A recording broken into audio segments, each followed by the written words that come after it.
Huyo kijana alinigonga vibaya hapa. Oh. Kitu mbaya. Ni mimi ulikuwa na direct. Paris Excellence.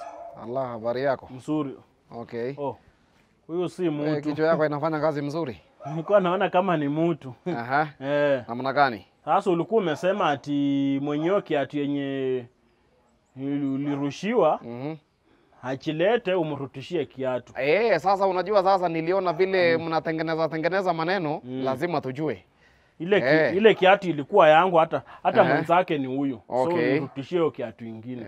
Hiyo hakuna problem. Nikirusha kiatu haisikuwa ati ilikuwa ati nikutaka.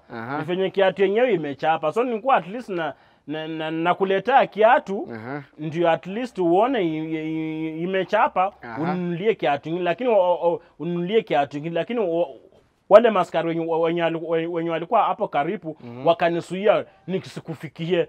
So ikapitu nikurushie ndio ushike. Hakuna problem. Hiyo maneno yote umesema, hiyo ni sawa, hakuna shida. Sasa vile tunataka, mimi nataka ile kiatu ingine, ile nyingine. Yenye sasa sulipaki nayo. Sasa hiyo iko pale Kiambu Road. Kiambu Road. Iko driver anakuja hapa, anakuja na Subaru, muende na yeye mpaka Kiambu Road, akupatie hiyo kiatu, na sasa ukipatiwa hiyo, iko viatu vingine mingi iko pale. Sasa kwa sababu wewe umesema hauna kazi, kazi yako ni kurusha viatu.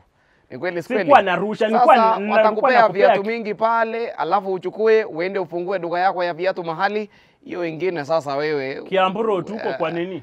Wapi kisaki? Hapo tu mbele. Hapo nini? Hapo Karura hapo. Na transport hiyo driver anakuja na gari. Karikani. Subaru mzuri sana. Usikuwa na wasiwasi. Asante.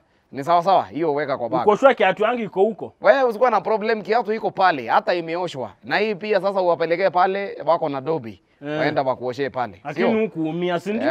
Hakuna problem. Wewe hii maneno yako tunapanga polepole, tujue vile utaendelea mbele. Ama ni namna gani? Sasa acha ningoje. Hata sijaipanda Subaru, acha niende. Ukae pale kwa waiting bay, ungoje hapo. Driver akikuja na kunotify, wewe unaingia. Sawa sawa. Lakini pole. Hakuna problem. Wewe ni kijana mdogo sana. Sawa sawa. Amefika.